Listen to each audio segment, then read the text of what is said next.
And good morning, Yellow Jacket Nation. I'm Phil Jean along with Coach Matthew Bass, and we are talking week 3 of Alvin Jacket football.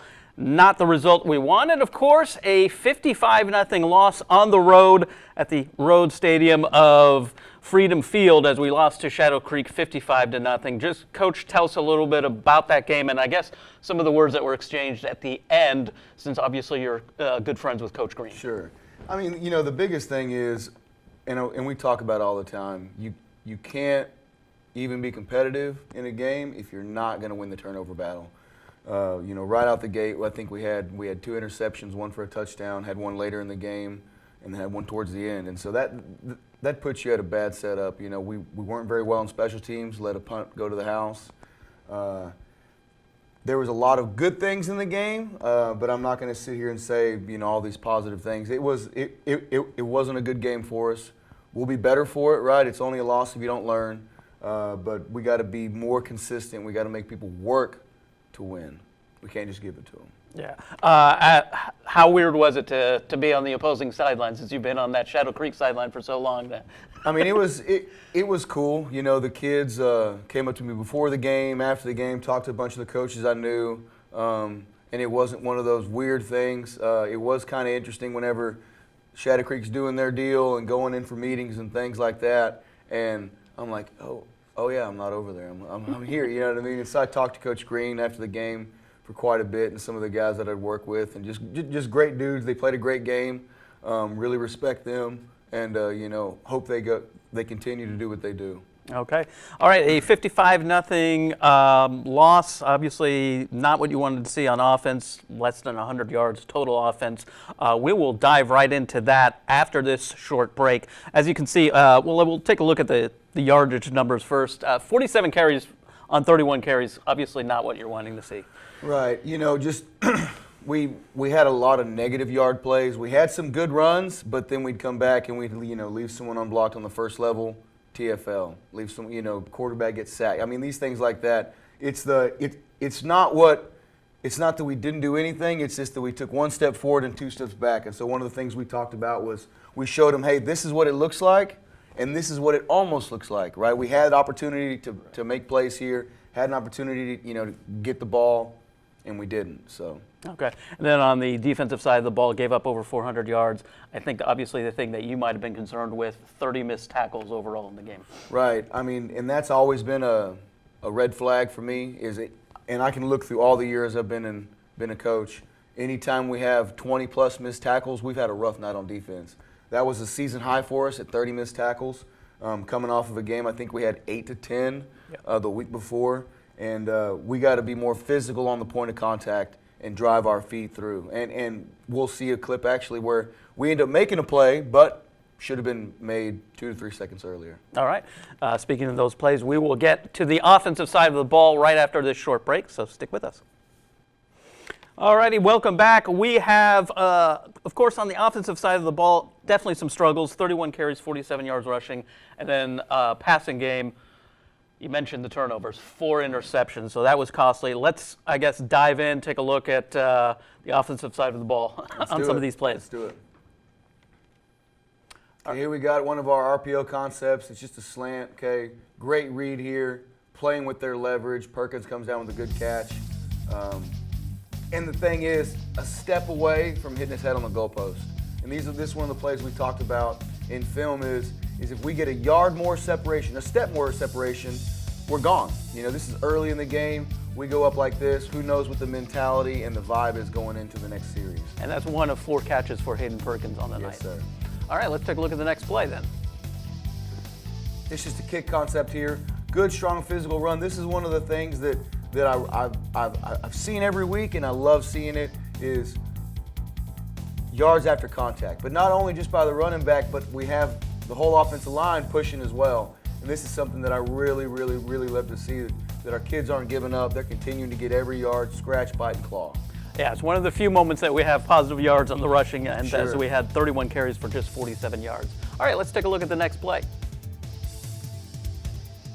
This is out of our new formation this week. It's just a stick concept, but we tried to stress them out with a tight look here.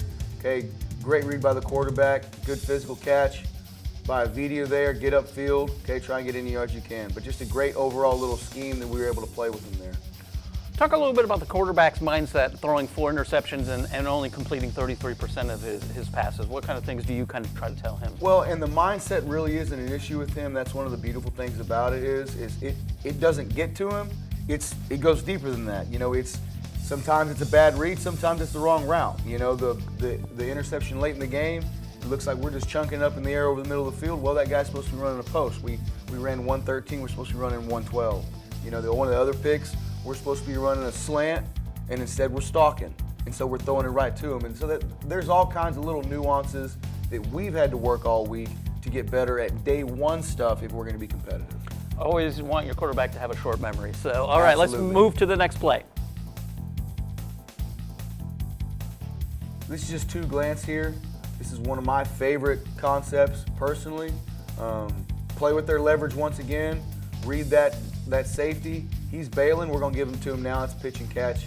Get down the field and do it again. All right, very nicely done. Let's take a look at the next play. Here's just a switch. We get a stop on the outside. It's a choice, and then we get an inside fade. Good job by Perkins again. We talk about him having, pretty decent game receiving. Okay, short hands. Ball's contested. He still comes down with it. All right, let's move on to the next play. And let's take a look at this one. Same concept, but now it's opposite, right? Now he's sitting down low, playing the inside man instead of the corner. Once again, hitch, gets a little choice route, secure the ball, get upfield.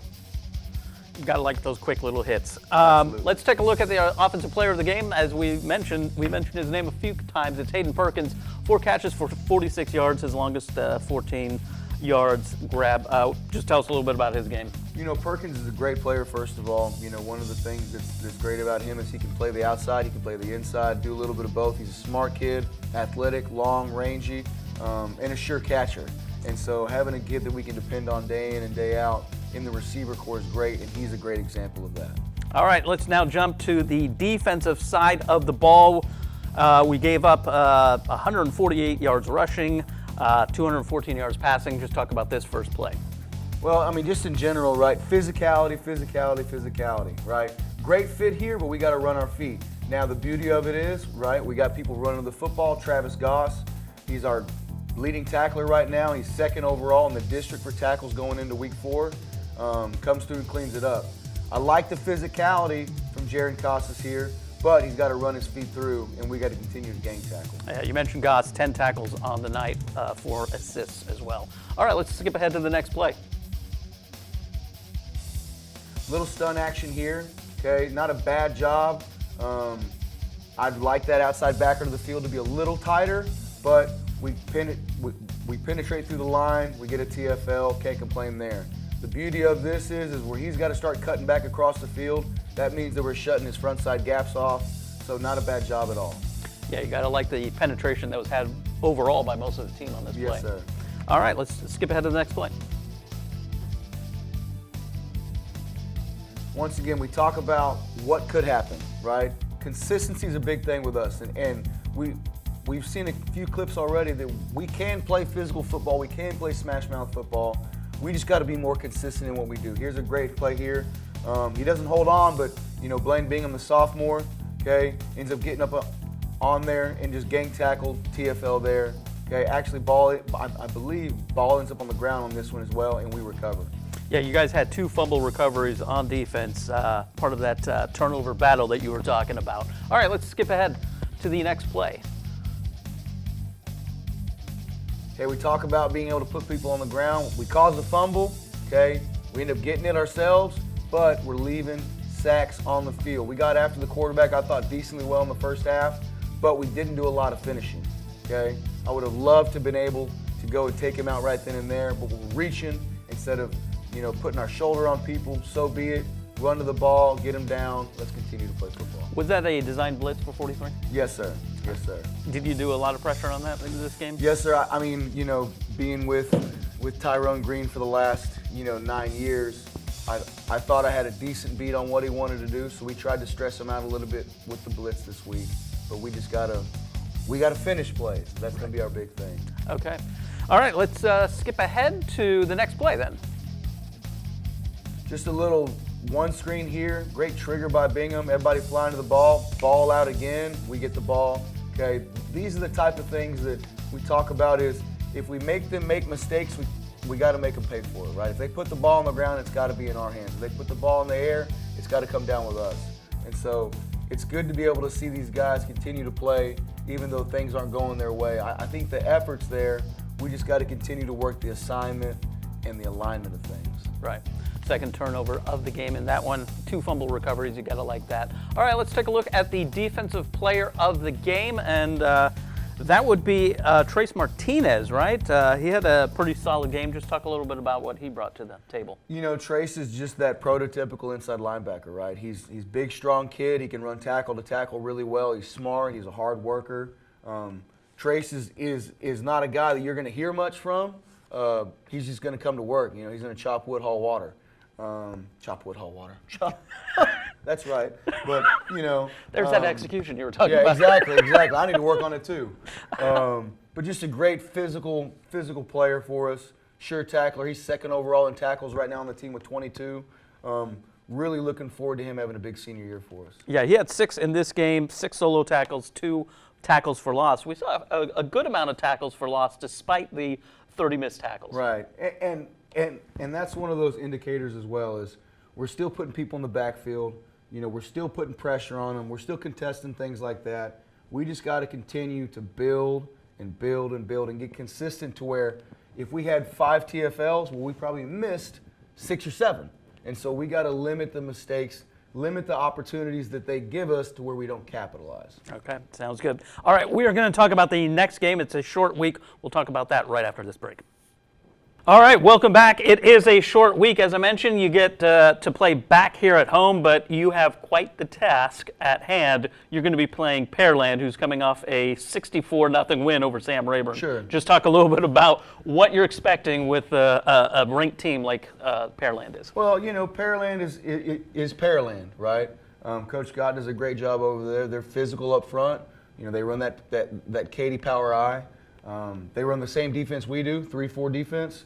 The Katy 3-4 originally. They're probably more true tooth than we are. I talked to the kids. I said, this is another great football team. You know, this is one of the best football teams in our district, one of the better ones in the Greater Houston area, and they play physical ground and pound football. We've shown that we can do ground and pound as well. I said, we're going to have to make them earn. They want to get 3 to 5 yards of carry. We're going to have to make them earn every yard defensively. Offensively, we're going to have to pick them, right? We're going to have to dink and dime them down the field. They play off man. Fine, take what they give us, and then every now and then they fall asleep, let's go over the top. But it's going to be a physical game. I think we're ready for it. We're excited. But the kids got to continue to give effort. They got to align right, and they got to do their assignment. That's ultimately what it is. You can have the effort, but if we don't align right, we don't have the assignment, we're going to be in for a tough night. So limit turnovers, be physical, okay, and take what they give us. 2 things. Do you like the Thursday night game, having one less day of preparation and just get the game over with? And then secondly, did the Shadow Creek game, with Shadow Creek being such a strong team, kind of prepare you for Pearland? Well, Thursday, Friday, Saturday, it doesn't really matter to me. Obviously, it changes how the kids operate. We speed things up. We still practice a little bit on Wednesdays, but I would probably prefer a Friday game and probably a Thursday game over a Saturday. But it doesn't change with how we operate besides the timing. In regards to having Shadow Creek to go into Pearland, I think it's a good deal because you get to see what speed looks like, right? And then now you get to see another team that's very similar. Not the same team, but very similar in their athleticism. And so there's not these high lows throughout the season of competition. I personally like it, and I think the kids are enjoying it as well. All right. So that is, again, Thursday night right here at Memorial Stadium. So Yellow Jacket fans, turn out and check that game out. And then, Coach, I'm going to let you sign off with the motto. Jacket pride never dies.